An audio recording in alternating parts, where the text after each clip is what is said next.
my pastor said this thing once. It wasn't directly to me. It was like in a room, but I don't care. I think even the people on YouTube are speaking directly to me, so I'm gonna pretend it was. And he said like, oh, like if God erased all war from the world today, we would be at war again tomorrow because it's just human nature.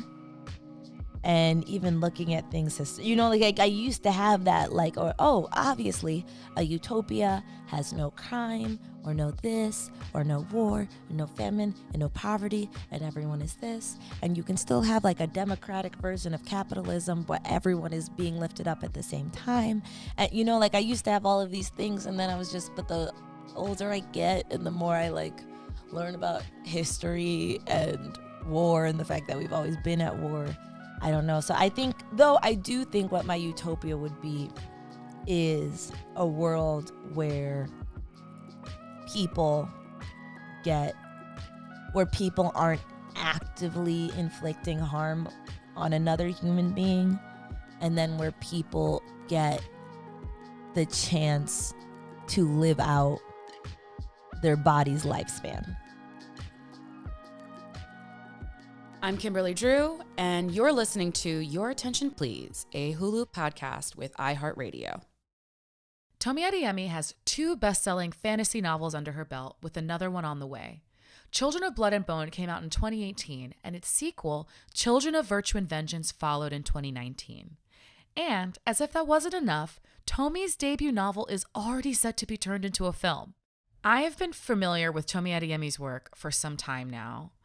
I have always admired the way that she presents herself, especially in digital spaces, but I haven't had the privilege yet of reading her books. I want to start today's interview and episode with just that admission, because I know that many of you may not have read her books yet, but maybe we can all read them together. I'm so excited to break into Children of Blood and Bone. Cannot wait. But I will say anecdotally, I was recently on vacation with a friend who was reading the book, and it was almost as if that book was our third travel companion, because we would be in moments of complete silence, and then I'd heard laughter, and then I'd hear like, ooh, or like all of these gasps and reactions. And watching my friend devour the book really, really, really made me so excited to take my own adventure into Tomi's universe. I will also say that I probably didn't and have yet to read Tomi's books because I am admittedly not a big fantasy novel person, which is not cool or great. It is not something I'm proud of. I actually wish I could get more into fantasy. I was a kid who did not read Harry Potter, which is one of my great shames, but I'm also at peace with it for obvious reasons. I'm way more of a historical nonfiction buff. But I will say that if working on this podcast has taught me anything, it's that stepping out of my comfort zone is a very good thing. Y'all listen to the esports episode, right? If any of y'all are out there listening, if anyone who is in the Black Girl Writers That Write Fantasy Club, I would like to apply for admission because you guys are killing it right now. Tracy K. Smith, N.K. Jemisin, today's guest, Tomi Adeyemi, like, please let me hang out with you guys. Is there a seat? I hope there's a seat. But I will say, if anything, as you guys are building out your list for reading, and I say this to myself too, let's add some more fantasy, and specifically, let's add some more Black women writers to the list of books that we're reading. So, if she could have your attention, please, our guest today, Tomi Adeyemi. Hi, I'm Tomi Adeyemi, and I'm the author of Children of Blood and Bone and Children of Virtue and Vengeance. I'm so excited to talk to you. Really excited to just start the conversation talking about your segment on Your Attention Please. Could you talk about what it was like to work on that project, where the idea came from, and what it was like to put it together?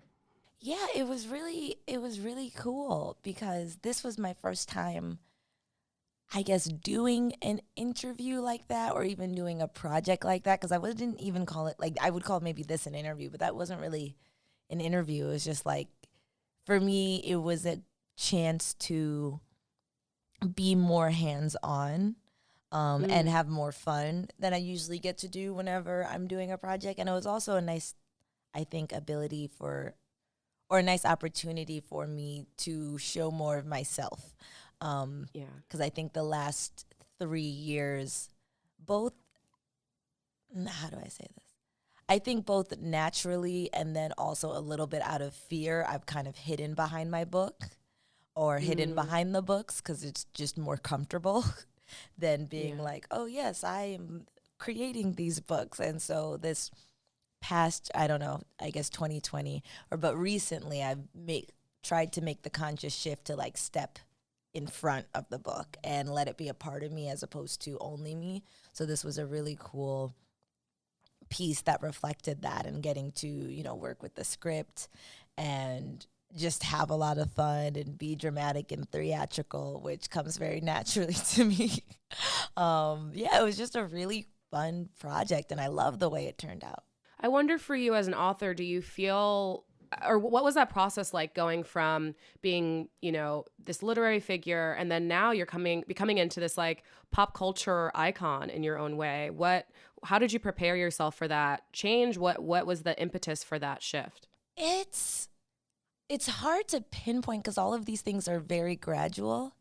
I think it's something I realized, kind of, I psychoanalyze myself and the world and everything around me constantly. So something I realized was the journey I had to take to get from the desk job I was working at and to think like, okay, you know what, I'm going to, even though this is externally crazy, to like leave this job that pays me very well and that isn't too difficult and does give me time to write, albeit that writing time is like 6 p.m. to midnight.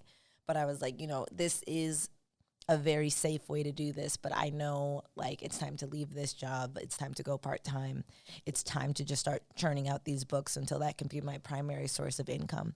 So that was like, I talk about life as if like you're driving a car.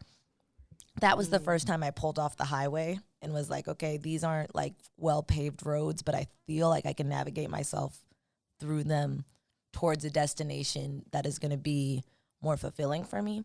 And then I got to the book, and then I sort of went back on the highway again, but it was just author highway. And so I kept coming up against this internal friction, and it took me a long time to realize that it was just like, oh, none of these highways work for me, essentially. I was like, I just got to be me. Like, I can't, I'm not interested I'm just not interested in the ways things are done or the ways they're supposed to be done or this. It's just like, I just know the things I want to do, and I know the ways I want to do them. So I think it was sort of a culmination of all those things over the past few years that made me realize like, oh, okay, the reason this isn't working is because you're driving on a highway that wasn't built for you.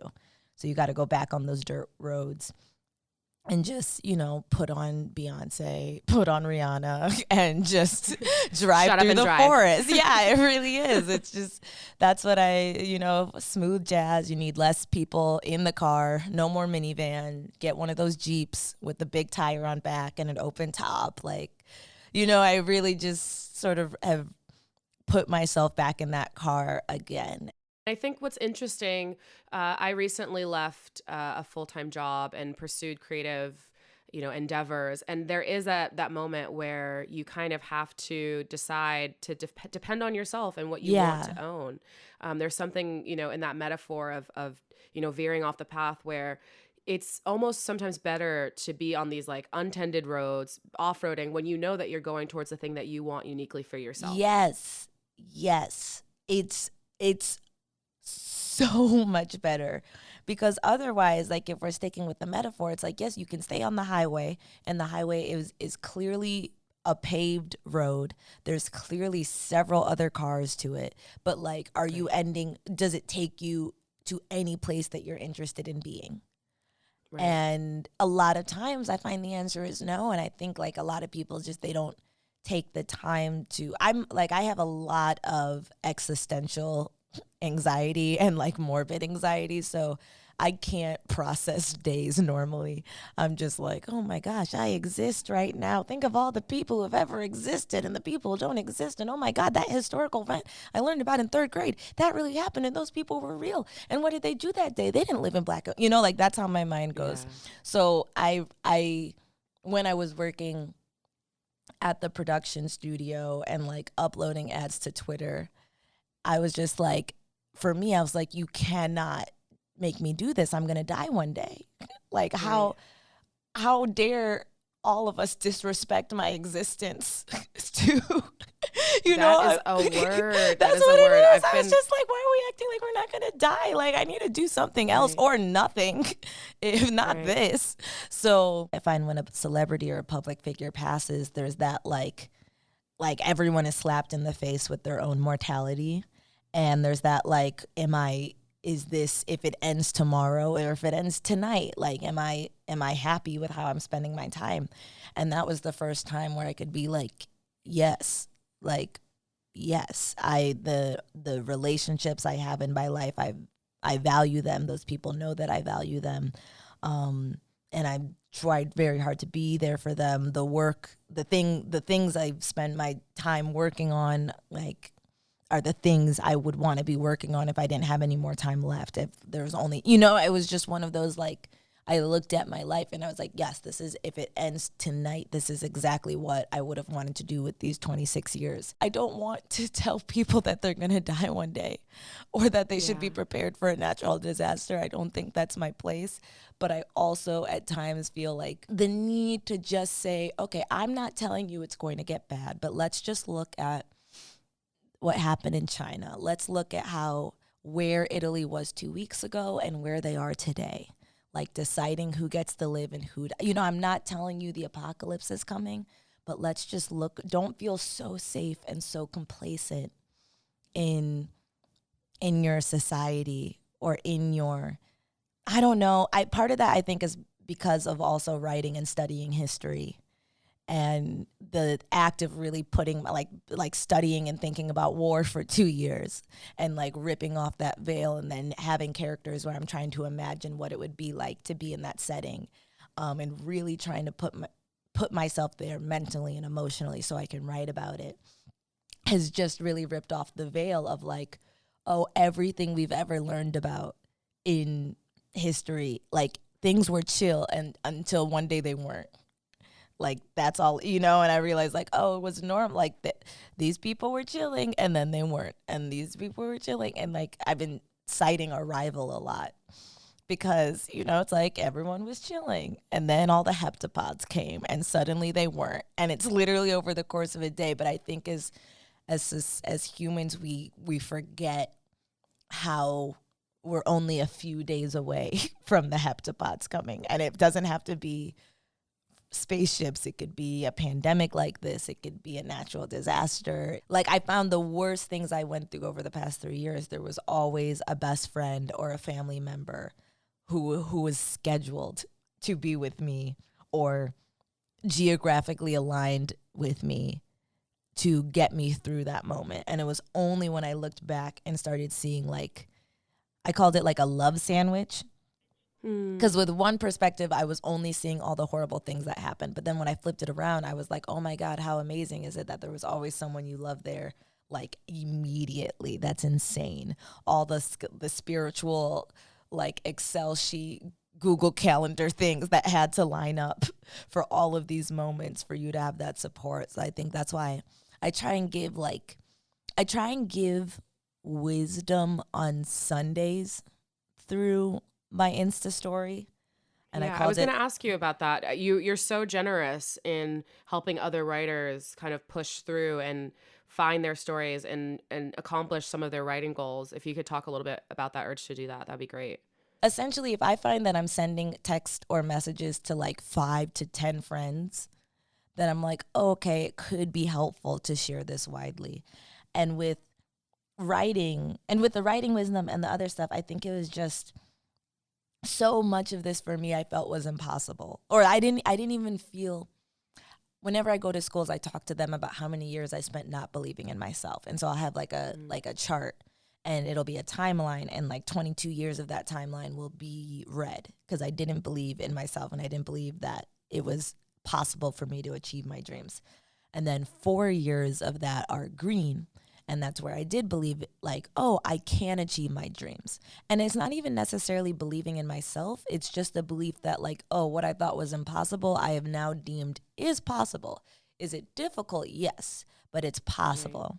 And that's even neurological. Like our brains do not, if we say something is impossible, then our brains, which are basically just computers designed to solve problems, will not waste 1 ounce, like one neuron trying to solve that impossible problem, because the brain has to take shortcuts to navigate through the world.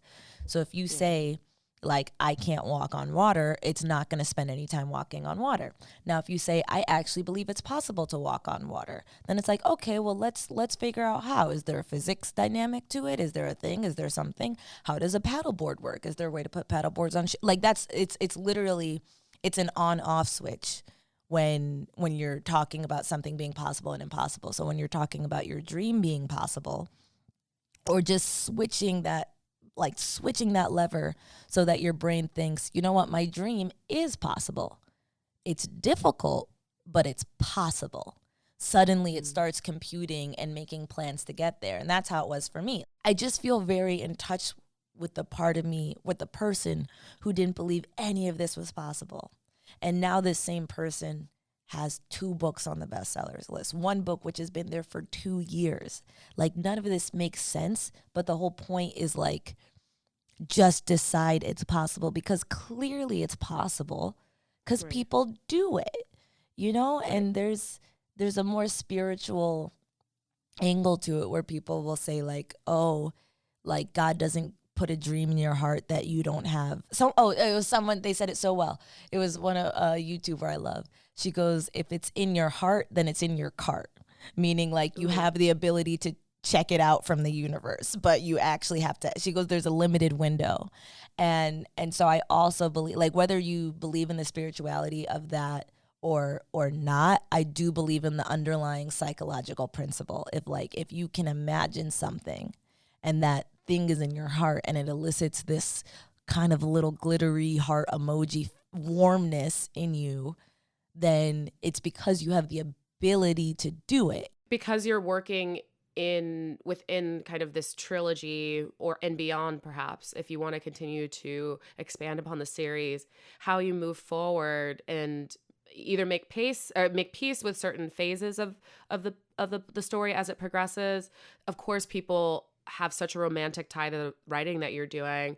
I wonder how you overcome that, or if you feel that pressure as, especially you're moving forward and building out the trilogy. Do you feel like the books are in competition with each other, or do you feel like outside pressures? What does that look like for you? Or are you like, I'm going to quiet this voice and just get my work done? For me, I've always been like extra, and so I would compare it to like the way we think about artists. Like when you think of Beyonce, you probably think of Homecoming, because that was most recent. But like a little bit before that, you think of Lemonade. And a little bit before that, you think of Beyonce, the self-titled album with 17 music videos. And then a little bit before that, you think of 4. So that's more how I see my relationship with you. Because it's like, I can't write 30 Children of Blood and Bone books. I don't. Right.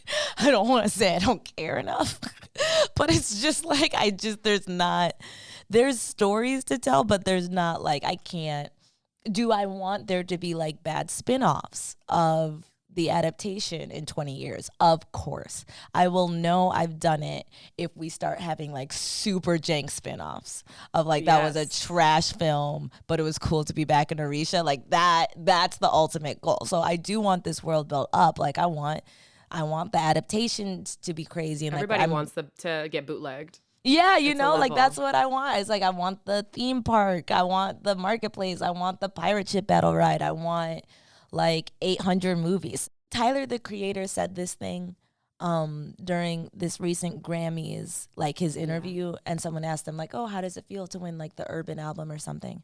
And he's like, on one hand, it's a huge honor. He goes, on the other hand, there's this sense that like, for Black creators, you just put the word urban in front of it and give them an award there, when they should just be judged in the regular categories for their contributions.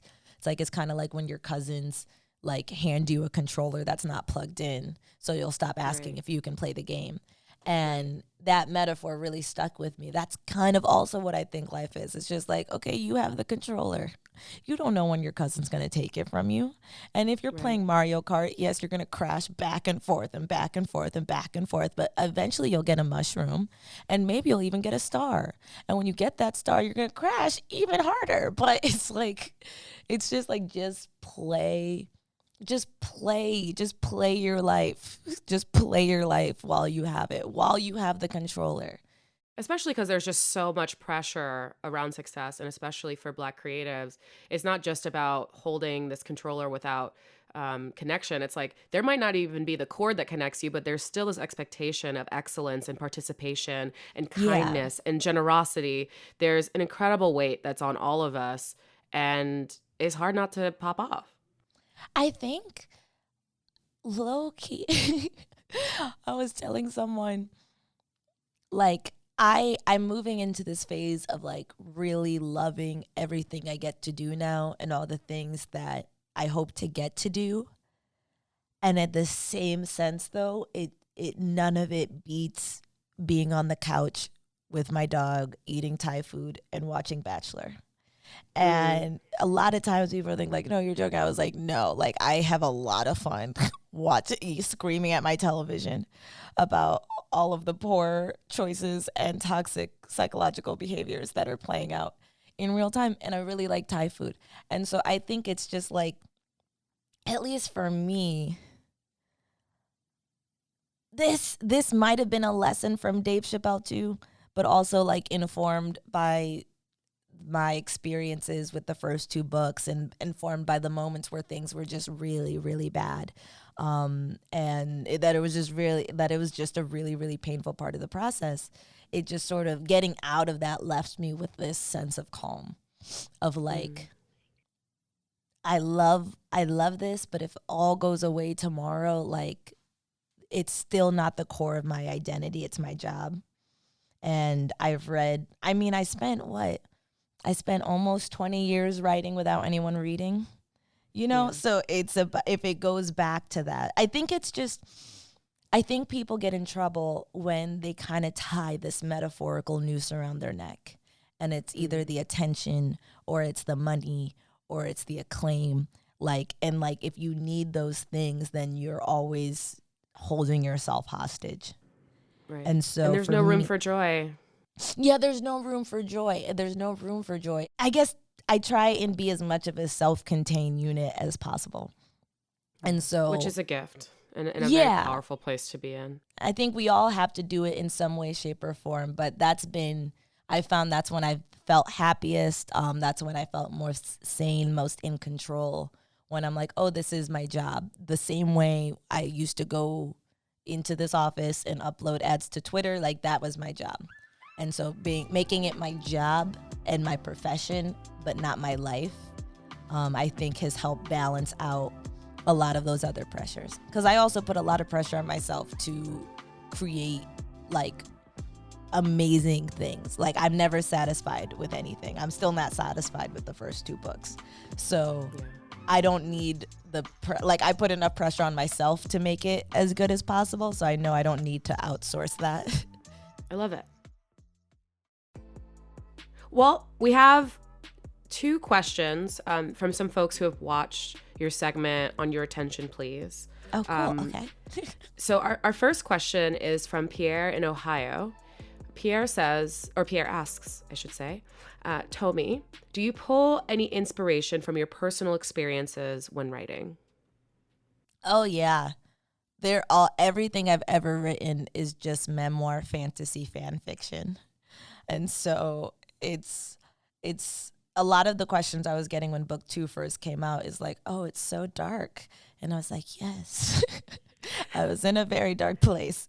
And so I mine as much from myself and from the people in my life as possible. And mostly I really mine my emotional truths, because I think that's what makes art resonate when it's like, whether it's a fantasy or whether it's real, it's like when there are universal emotional truths that every human being, unless you have like an intense psychological disorder, That's my like Ravenclaw thing. I was like, well, do sociopaths feel that? So I don't know. But the average human being, we all experience these same emotional truths, whether they're positive emotional truths or negative emotional truths. So I really focus on that, and it helps make the writing. I think then the readers feel it, but then also personally, it does help me to. It's weird to see your own life as a story, because lives aren't actually stories, but they are stories. And so for me, I see different parts of my life like books. And so to write things for Zaylee and then be like, oh my gosh, this is me living out this thing. This is me living out this. It's in a way, writing it allows me to see my own character arc, because whatever Zaylee is dealing with is usually what I need to deal with and overcome. And then it's the same with the other characters, that everyone just represents like a different side of me. And I always say they have the best parts of me and the worst parts of me. So yeah, I think that's why part of the times I'm like, I don't know if this is creative. I'm just, this is just the information and the data I have from my own personal experiences. So yeah, I think it's good to make stories personal.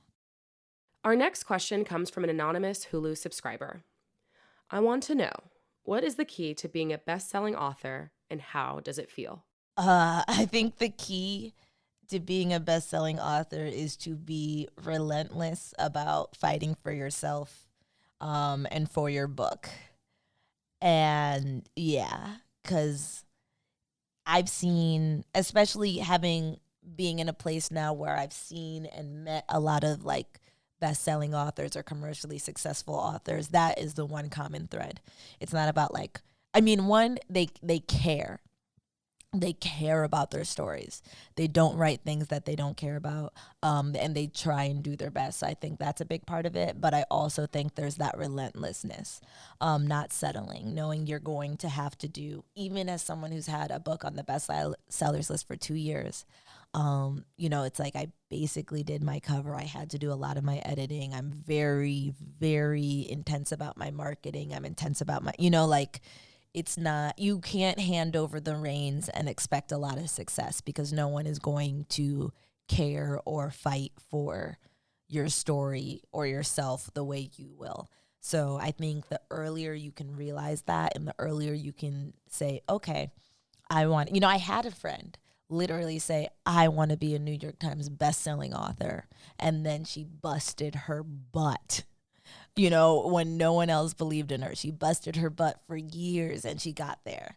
And, so it's like it's not that it's impossible. It is difficult, but it has to be your like, okay, I'm the protagonist. This is my goal. Now here are all the obstacles in my way. Let me fight them. And how does it feel? It's still surreal. It's still very surreal. There's this incredible high, like the first time you see your name on this list in which when you didn't even think you would ever really have a book out one day. So there is that high and that disbelief, and then it's mostly surreal. All of this stuff still feels very surreal.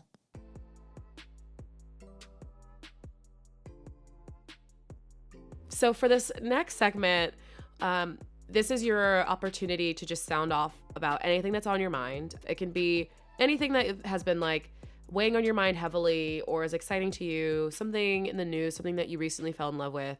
But just 2 minutes, all you, go. Okay. What has been consistently on my mind, and what has been that just keeps coming up either through the things I'm reading or the things I'm hearing, is just the importance of having the right people in your car. So I'm going all the way back to our driving metaphor. It's like you have one car, and there's a difference between having that car full of people who love and support you, that you also love and support, and having that car full of people who are draining literally the life from you, who are like dumping all the gas out, who are playing like, I don't want to say country music because some people love country music, but like if I was driving across my life and someone was like, we can only listen to like Blake Shelton, like that's not a good situation for me. So I think it's it makes a world of difference. We don't think we have that much power over the people that we allow into our car, and the people that we say, like, you know what, you can't be in this car anymore. But you do, you have full control over that. And a lot of the bad things I went through was because I had people in my car that I shouldn't have had. And so when I finally said, you know, not even in a big or explosive way, just when I finally said, you're like, you know what, I don't have a minivan anymore. I have a Jeep. It has 4 seats. These are the people filling them. Like, I wish you the best on this journey. My life changed, and it was so much better. And it's weird to say you don't have to talk or interact with people who cause you pain, or who like make you cry, but you don't. You actually don't. It was a funny realization. So that's been, I guess, the thing I'm most passionate about is I think we, as humans, we tend to be really complacent, not just with like our lives, but also with the people in our lives. And I say people can be people are usually anchors or balloons. So it's like an anchor pulls you down, they drain you, they drain your time, your energy, your resources, your money. And balloons lift you up. They make you feel so euphoric. You know, they make you cry because you're laughing so hard or because you're so proud of them, you know? And I will just say, I think that it can be our life's work to fill our lives with anchors, and that, to fill our lives with balloons. I think most of the time we kind of complacently fill our lives with anchors without realizing it. Love. Yeah, don't feel weird about wanting to spend the time that you exist on this planet with people who lift you up. I was really surprised to hear about Tomi's career before she veered off that highway and towards being a full-time writer. I think a lot of times it's always helpful to learn about the work that our heroes were doing while they were making some of our favorite books. At the end of the day, writers are human. At the end of the day, every story starts with a single word, with a single letter. It's not all about pure magic, you know? You look at especially like Tomi's books are very long, and it can be sort of intimidating to think about how to get through that story and how to be able to articulate an idea as fully as some authors are capable of doing. And so it's really always such a gift to hear any writer articulate the journey of their lives. I did really love to find another partner and thinking morbidly, very casually. You know, it's real. And I think oftentimes we shy away from these conversations. And it was just really nice to talk to another person who sees and makes and understands worlds in ways that don't shy away from difficult conversation. I hope that anyone who's out there and listens to today's episode understands that there is always an opportunity to take a turn at that exit towards the thing that you want to accomplish. Those things can be large or small, but they are always on offer and available to you. And as Tomi mentioned, it's so incredibly important for us to think about who is in the car with us, who is riding shotgun, okay? Think about it. Make sure that your whip is fit with the team that you want for this next journey in your life. People out there should absolutely join me in reading Children of Blood and Bone if you haven't already. Follow Tomi's work on social media. Tune into her beautiful sermons to the world about writing and just her thinking, because she is a person who I think after today's conversation, it was just so great to hear. And I mean, and this is such a theme for our guests. Shout out to all of y'all. But Tomi, you know, not unlike our other guests, is a person that loves other people. And so I think that it's important for anyone to continue to keep up with her universe building as a writer and universe building as a participant in community, just to see what love looks like in action. And not to sound like a Hallmark card, but we really need that energy right now. That is all that we have for today, but we'll be back next week with more Black excellence. For now, I will leave you with this. Don't be afraid to find what you love, share it with the world, and scream from the mountaintop, your attention, please.